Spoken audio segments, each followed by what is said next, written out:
10 minutes video. 10 minutes video. And your raw footage is 60 gigabytes. Obviously, you're going to give me more money. Now, in every creative business, there's always the creative part and the business part. Most people don't know what they want. You have to ask them, what type of pacing do you prefer? What type of music do you prefer? I lose clients when I accept you. So it's basically a non-refund policy. I don't like red cards. I do is plus add-ons. Sanity check. Oh God, I did a 2-hour vlog one time. You will need it.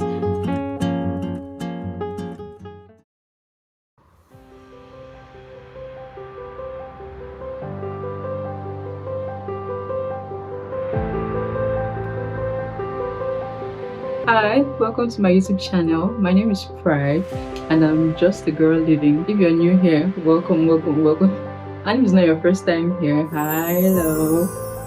So if you've watched my last video, you would know that I am a video editor and I am starting a new TikTok page for my video editing business. I already made a content calendar. I already edited some intros I'm going to use as content for that page. I was also supposed to sell cold pitches to some YouTubers, but I did not end up doing that because I had gotten I think there are two clients from referrals. Now, in every creative business, actually, there's always the creative part and the business part. The things I did were basically the creative stuff. Like, that is what I like to do. And when it comes to business structures, systems, I don't like it. I always usually wait up to the last minute before doing that. And that's no good. I'm trying to change that. So before I officially launch my TikTok page, I needed to make sure the creativity and the business aspect of everything was in order. Before I get into it, I want to be clear about what it is I'm building. So I'm building a video editing business for lifestyle YouTubers. Now, not just any type of lifestyle YouTuber, the kind of people I want, my target audience, my clients, they should be people that want luxury, rich lifestyle edits. So want calm, clean, aesthetic, but not too much. Cinematic videos, vlogs that are driven by emotion and storytelling. Those are the main clients I want, the main people I want to work with. That's why I'm doing this intentionally. I don't want every client. I want the right clients, particular clients. The first thing I had to do was set up Google form. Usually when clients reach out to me wanting to work with me, there's always the discussion we have, like what type of content you want to edit for you, is it long form or short form, what type of pacing do you prefer, what type of music do you prefer, like all of that back and forth. I no longer want to do it like that because the time I take to have that conversation with one client is the time I would use to edit something. I'm trying to build systems that will sustain the business in the long run. That is why instead of going back and forth asking questions, I ask all my clients. I decided to do a Google form that will have everything. This Google form is like my first boundary, my first filter, for lack of better word, some sort of contract. I do not just do it because I want to interrogate people. It's just that clarity is going to save both of us, like my client and I, a lot of stress later on. The Google form has 5 sections. The first section is their basic information. The next section is about their content. The next section is about their editing style and vision. The next section is about project details. The last one, policies and agreement. One of the cons of creating the Google form was that the number of people that are going to reach out to me are going to be less. But I prefer that. I prefer fewer but the right people reaching out to me than that everybody should be DMing me and in the end we go nowhere. Because if somebody cannot take this thing does not even take up to 5 minutes. I think it's maxi 2 minutes or 3 minutes maxi. If somebody cannot take out 3 minutes of their time to fill out a form explaining their project, then both of us are not going to be a good match, right? We're not going to match. Thank you very much. The next serious person should come in.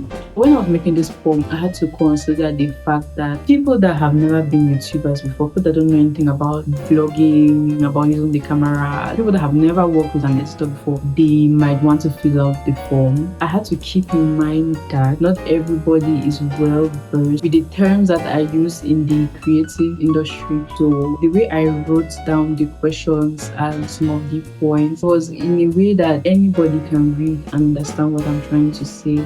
There are a few bullet points I would like to talk about. In the base editing price, it has two revisions. So if a client is paying for a video from me, that the person has two free revisions, and any revision after that, you're going to pay for it, because at this point,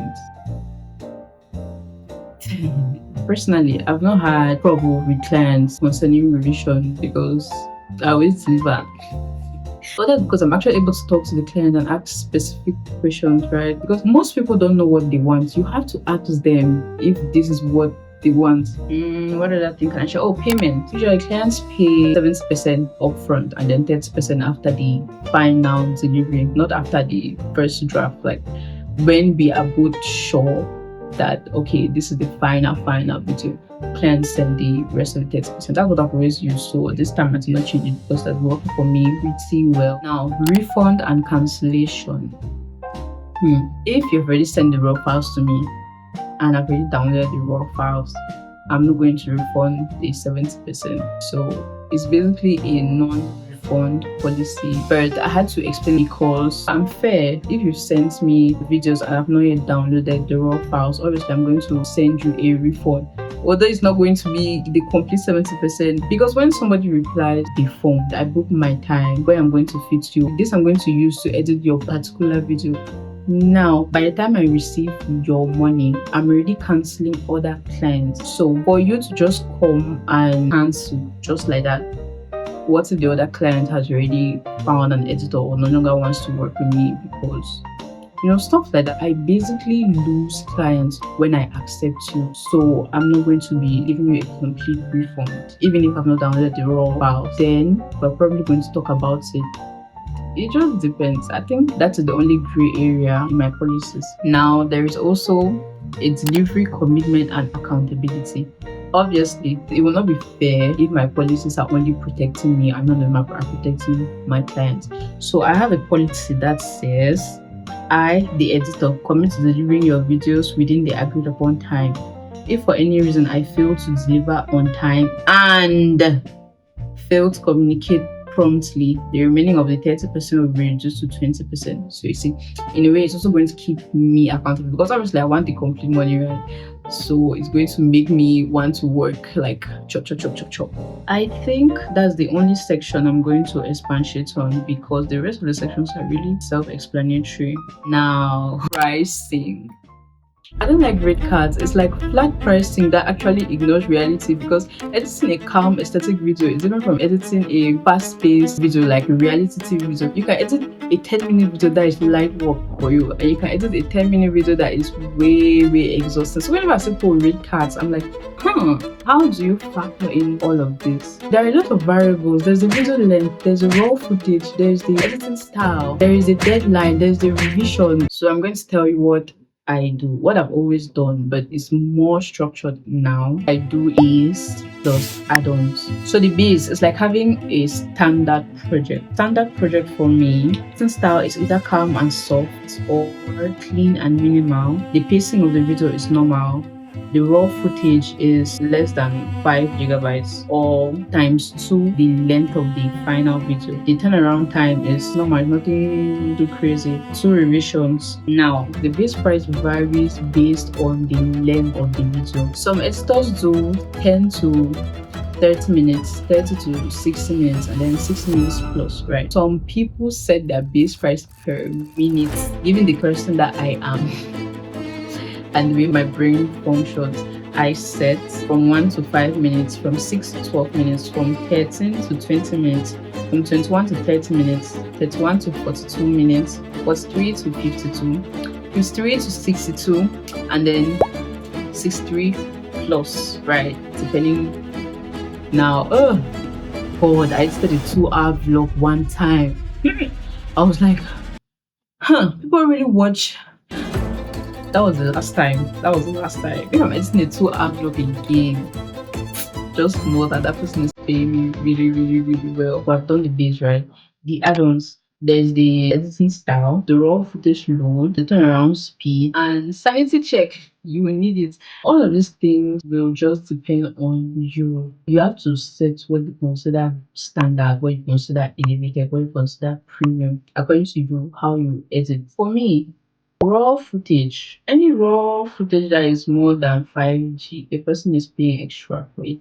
Excess gigabyte, I mean, if the person is adding a plus 5% or plus 10% or plus 20%. The time I did a plus 60%, because this person recorded in 4K. This client recorded in 4K, 60 gigabyte raw footage, and the person wanted a 10 minutes video. 10 minutes video. 10 minutes video. And your raw footage is 60 gigabytes. Okay. You will now pay the 60%. There's also the turnaround speed. If a client wants me to deliver earlier than we agreed or earlier than it will normally take me to edit, like I have to stop working on other projects to concentrate on your project. Obviously you're going to give me more money. Now, depending on how fast you are rushing, now depending if you give me 20% or you give me whatever. So I think that basically covers pricing. I hope it helps somebody out there because once upon a time I needed somebody to do this for me and I do not have that.